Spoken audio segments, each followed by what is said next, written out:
Continuando con las clases teóricas, bueno, vamos a hablar ahora del tema de la peste. Bueno, hay que destacar que la peste, bueno, es una enfermedad infectocontagiosa bastante antigua, dado de que, pues, en el largo de la historia de la humanidad fue una de las pandemias mundiales más importantes a nivel, ¿no? de nuestra historia. En realidad se ha comportado, en realidad en los últimos años en la situación sanitaria mundial ha cambiado porque la enfermedad en realidad se ha tornado como prevalente, siendo que ha habido, ¿no? focos de transmisión en algunos lugares, pero no convirtiéndose en una pandemia como fue, ¿no? en el siglo pasado. La transmisión a humanos ocurre principalmente por picaduras de las pulgas infectadas. Bueno, hablando un poco del agente causal. El agente causal es una bacteria, ¿no? Un agente bacteriano llamado Yersinia pestis, donde, bueno, cuya característica principal es un bacilo gram negativo que sobrevive a varias condiciones adversas, ¿no? Antiguamente la Yersinia pestis tenía otro nombre, ¿no? Que originalmente era Pasteurella pestis, pero después de que Alexandre Yersin, que fue quien ha descubierto, ¿no? a la bacteria en el interior de los animales, en las pulgas de los animales, se ha logrado, ¿no? Cambiar su nombre por el descubridor. En realidad, Alexandre Yersin falleció en 1943 después de haber corroborado en realidad la enfermedad como tal. Debemos de recordar de que dentro de los principales reservorios de la enfermedad vamos a tener a los roedores silvestres que actúan como portadores naturales de la bacteria, ¿no? Entonces, inicialmente el vector de transmisión en realidad va a ser las pulgas que están en el interior, ¿no? Parasitan de forma natural a los roedores y las pulgas van a ser las portadoras en realidad, ¿no? De la bacteria, donde al picar van a inocular la misma a los humanos. Originalmente también es interesante cómo se ha visto, ¿no? El estudio de la Yersinia pestis, ya que pertenece a la familia Enterobacteriaceae y además morfológicamente es un bacilo gram negativo de coloración bipolar, muy pequeño, cocobacilar y pleomorfo. Bueno, hablando un poco antes de la distribución geográfica, no hay que olvidar la historia de esta enfermedad que es bastante interesante como parte también de la historia de la medicina, donde en realidad se ha visto indicios de la peste como la peste negra, ¿no? En los siglos pasados, a partir de brotes que han aparecido como forma de peste bubónica en Asia a finales del siglo XIX, ¿no? Entonces, el término de peste negra en realidad fue bueno, fue inicialmente estudiado en el año 1833, donde había un grupo en realidad de enfermedades que podían producir lesiones purpúricas que luego se oscurecían y se volvían en lesiones ulcerosas y gangrenosas, que lo que se denominaba a la peste negra, ¿no? Entonces van a observar que también hay en nuestra distribución mundial, ahora sí, pese a que ha habido muchas formas de contención de la bacteria para poder, y si bien tiene un tratamiento antibiótico, todavía se encuentran, ¿no? focos endémicos, como vemos en África, en las regiones de Madagascar, República Dominicana del Congo y Uganda, en Asia, por ejemplo, en Mongolia, China y la India, principalmente en las áreas rurales de estos continentes, ¿no? En América aún se ha estado presente en las regiones del Perú y Bolivia, en Brasil y en Estados Unidos en el suroeste. Entonces podemos ver en este mapa, en realidad no es uno, aquí está identificado como es los brotes de la peste que han sido actualizados hasta el año 2016, donde se han identificado la mayoría de los casos. Como vemos, ¿no? En nuestro continente latinoamericano, todavía hay, ¿no? Presentes de áreas endémicas en Brasil. Vean, Bolivia no está nada lejano, ¿no? Que es prácticamente Santa Cruz, Tarija y Chuquisaca que se han identificado los brotes en ese año y en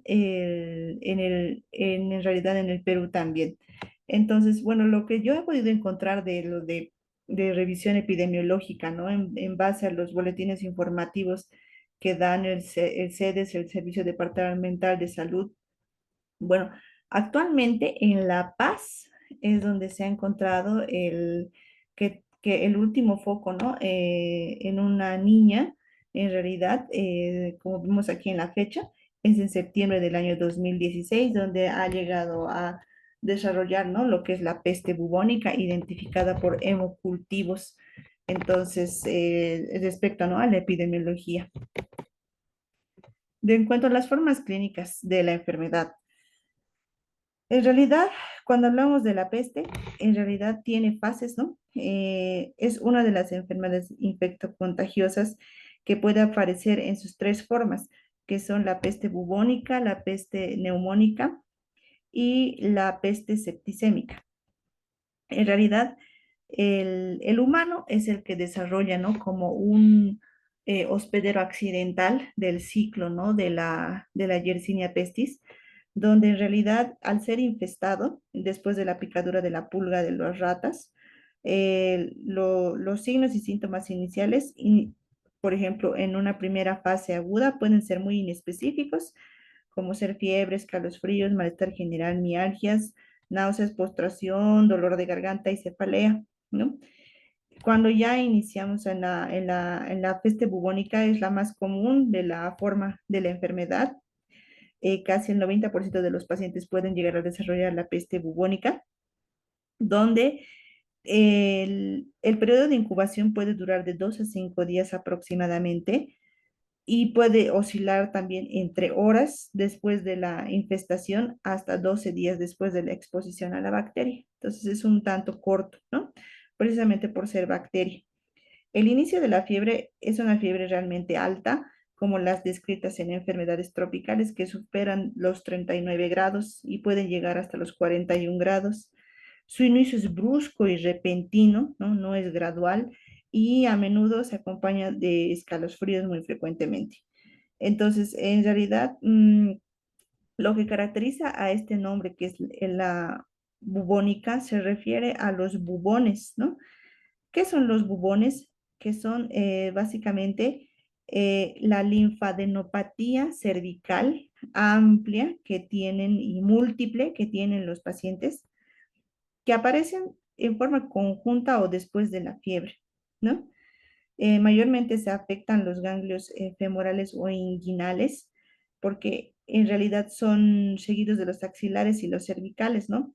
Porque en realidad son los ganglios linfáticos de mayor calibre, ¿no? Los inguinales y femorales. Habitualmente son realmente dolorosos a la palpación, muy dolorosos, y se rodean, ¿no? Ampliamente de los signos de inflamación que pueden tener edema, rubor y calor. Estos ganglios infectados, los bubones, pueden en realidad supurar y sobreinfectarse, ¿no? Con otras bacterias aproximadamente y con eso generalizar el cuadro.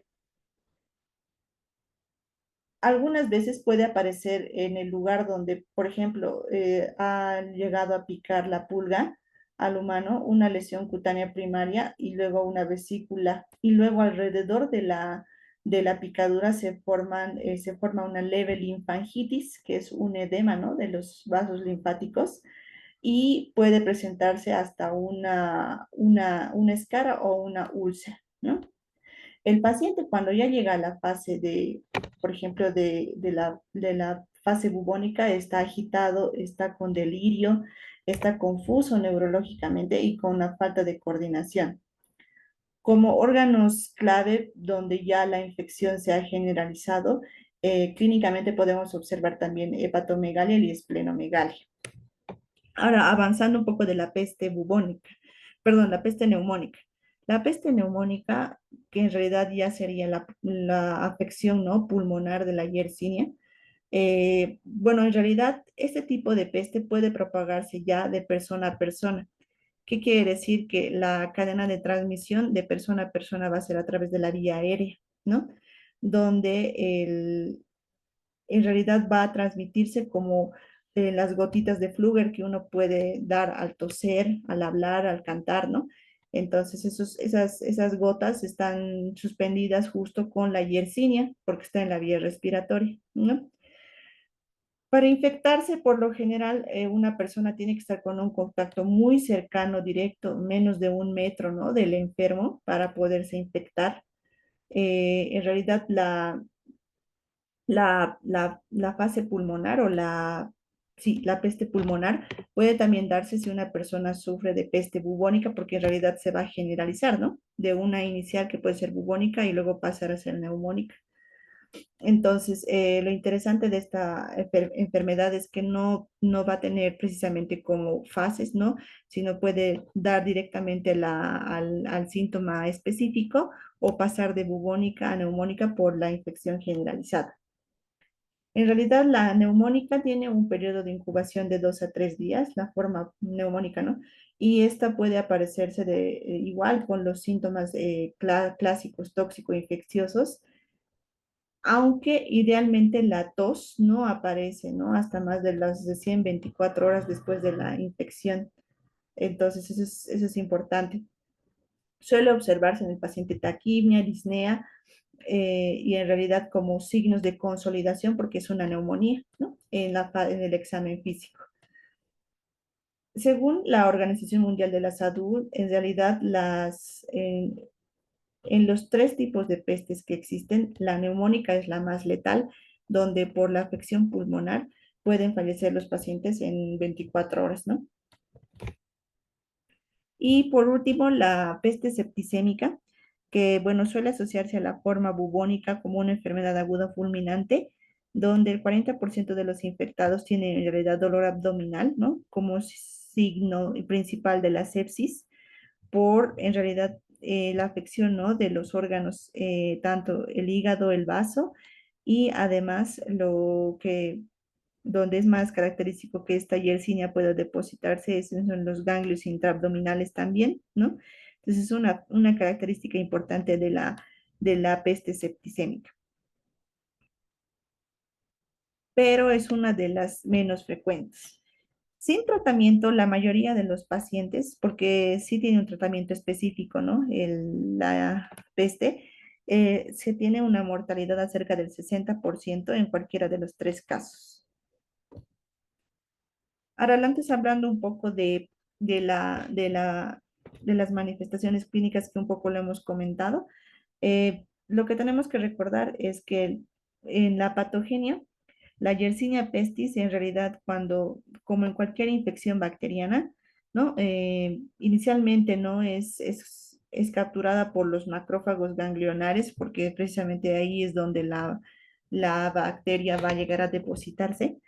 Y en realidad, al ser los macrófagos ganglionares los primeros en ser la primera barrera inmunológica, va en realidad a existir algunas condiciones donde en una primera fase de la infección, la Yersinia puede ser fagocitada por los macrófagos y ser eliminada, por lo que también se ha visto como un mecanismo de que haya desaparecido la enfermedad, ¿no?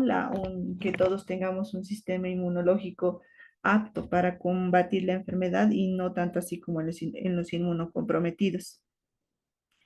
Entonces, la Yersinia pestis es fácilmente fagocitada y al carecer de una cápsula como las demás, como un virus, por ejemplo, u otros factores de virulencia, tiende a transcurrir un tiempo para que todo el sistema inmunológico reaccione en cadena. Entonces, es por eso que su primera condición, como en cualquier infección bacteriana, va a ser la fiebre, ¿no?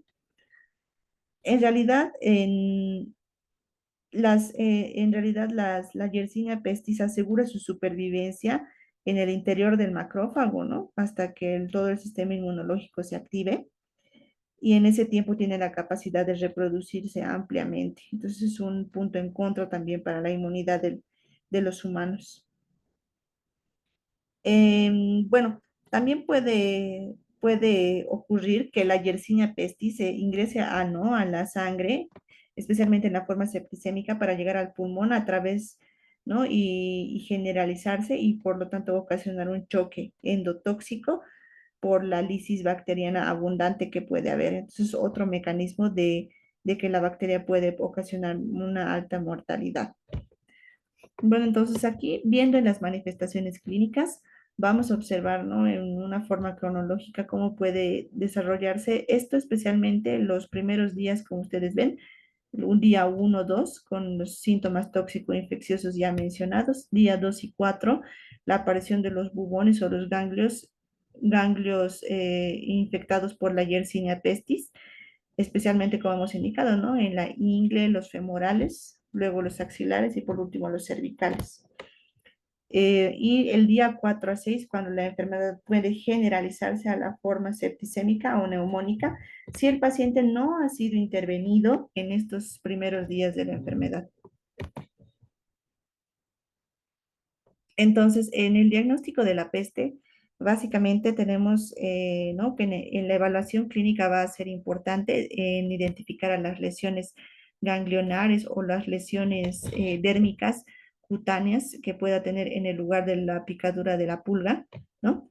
Y bueno, dentro del laboratorio tenemos que identificar que el principal método directo, ¿no? para poder aislar a la Yersinia pestis es la obtención, ¿no? de los hemocultivos que es el examen directo de alto valor diagnóstico, donde, bueno, como cualquier hemocultivo, van a aplicarnos la coloración Gram o la coloración Giemsa, ¿no? Para poder identificar a la bacteria.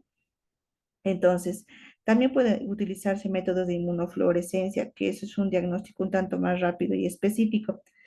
Bueno, entonces los cultivos en realidad deben realizarse en medios universales, donde van a identificar a la Yersinia pestis en su evolución, ¿no? Después de 48 a 72 horas. Actualmente pueden realizarse diagnósticos rápidos por los test de inmunofluorescencia, ¿no? que comentados por biología molecular. En realidad, en el 2003, que esto es importante, el Instituto Pasteur de Madagascar, donde han visto tantos brotes de esta enfermedad, han logrado realizar los antígenos rápidos, ¿no? Para poder identificar ante tanta epidemia que han pasado estos países. Entonces, los resultados te llegan 15 minutos después de realizar, ¿no? la prueba sanguínea y además es una prueba segura y fácil de utilizar en la cama del paciente, ¿no? Y no tanto tardar con los cultivos que pueden darnos recién en unos 48, 72 horas. Recuerden que si, como hemos indicado aquí, si nos pasamos ya del día 2 a 4 sin tratamiento, el paciente puede generalizar la infección, entonces nos retarda en el tratamiento. En cuanto a esa es la confirmación laboratorial, entonces vamos a hacerlo a través de las pruebas de cultivo o las pruebas rápidas de antígeno, ¿no? Para para la corroboración de la enfermedad. El tratamiento de la Yersinia pestis en realidad es esencial, ¿no? Para reducir las complicaciones de la enfermedad y su mortalidad. Tiene tratamiento, entonces es inocuo y que tenemos que realizarlo de forma temprana antes de las 24 horas que el paciente se encuentre en contacto con el médico, ¿no? Entonces, ¿qué antibióticos vamos a utilizar en este sentido? Al ser una bacteria, va a ser la streptomicina, aquí está en dosis de 7.5 miligramos kilogramo peso, cada 6 horas de 7 a 10 días. También podemos utilizar la gentamicina según kilogramo peso, ¿no? Que son las dosis específicas en duración de 7 a 10 días. La doxiciclina en 100 miligramos que sería intravenoso o vía oral cada 12 horas, lo mismo 7 a 10 días, y el cloranfenicol para casos meningios de 10 a 14 días. Entonces, como vemos, tenemos una amplia variedad de antibióticos sensibles a la Yersinia pestis, donde también van a ser corroborados, ¿no? En los hemocultivos que nos van a reportar el personal de laboratorio para llegar a utilizar y ver a cuál de ellos puede ser más sensible y con eso salvar la vida del paciente. Existen también En realidad, algunas medidas rutinarias de aislamiento que tenemos que hacer, ¿no? En este tipo de pacientes, especialmente en los que desarrollan la peste neumónica, ¿no? Y la peste septicémica, porque como hemos explicado, su transmisión vía aérea es alta, ¿no? Equivalente a como a cualquier virus respiratorio. Entonces, es preciso que a los pacientes, incluso con la peste bubónica, los aislemos para poder evitar las complicaciones de diseminación de la enfermedad. Tenemos, ¿no? Como lo he explicado, la importancia del tratamiento en instarlo de forma rápida en un tiempo máximo de 24 horas. 50% de ellos van a morir si es que no se instaura un tratamiento. Esta tasa de mortalidad puede superar, ¿no? Al porcentaje sin la terapéutica indicada. Y 10% de ellos, que es un porcentaje mucho menor, ¿no? Pueden llegar a fallecer incluso con el tratamiento por la infección generalizada, ¿no?